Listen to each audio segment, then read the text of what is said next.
Ça a mis un petit peu de temps à se décanter. Il a fallu attendre mes études supérieures avec un temps en classe préparatoire où on nous posait les questions, mais comment est-ce que vous voyez, qu'est-ce que vous voulez faire dans 10 ans? Et là j'ai dit, mais prêtre, pourquoi pas?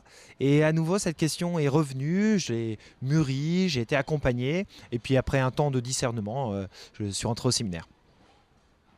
Moi, j'étais vraiment très heureux à la fois dans ce que j'ai appris, dans une démarche intellectuelle, et j'étais aussi peut-être encore plus heureux dans l'insertion pastorale, au service de jeunes essentiellement, mais aussi dans la visite de malades, et plein d'autres choses qui m'ont fait un peu toucher du doigt, de manière très imparfaite, mais au moins un petit peu toucher du doigt, ce qu'était la vie d'un prêtre.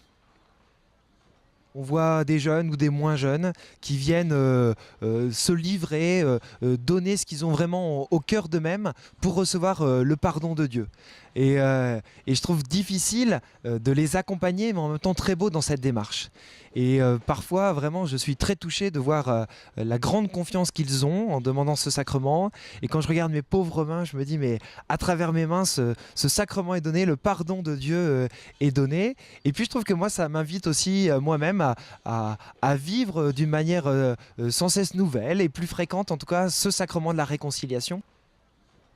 Il y a à la fois le désir de rejoindre à qui on prêche, et puis il y a à la fois, moi je me dis, souvent on se prêche un peu à soi-même, c'est-à-dire on est touché par la parole de Dieu, et c'est un peu ce qui ressort dans la prédication. Moi j'avoue que j'aime bien me laisser un petit peu imprégner par les textes de la parole de Dieu du dimanche qui va suivre, et puis petit à petit il y a une idée un peu qui se dégage.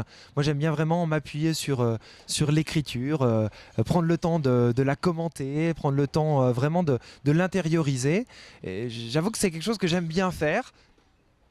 Choisir de prendre une demi-heure, trois quarts d'heure, une heure de temps d'oraison, c'est un vrai combat.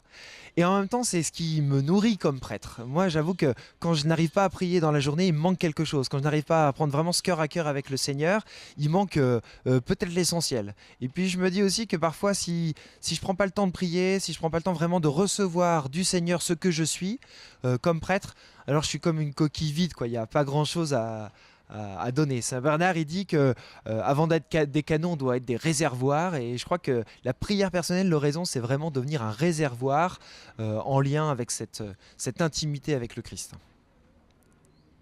On passe notre temps comme prêtre à rencontrer des personnes différentes, et il y a vraiment cette joie de les rencontrer, cette joie de leur parler du Christ, cette joie de les écouter.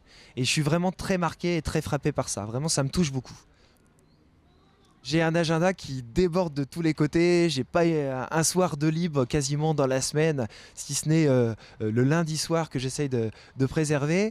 Et j'avoue que ça, c'est parfois une difficulté de ne pas trouver, ou peut-être de ne pas savoir trouver le temps un petit peu de la détente, du repos pour être encore meilleur après, c'est-à-dire pour être encore plus en forme et avoir ce désir d'annoncer le Christ et l'Évangile.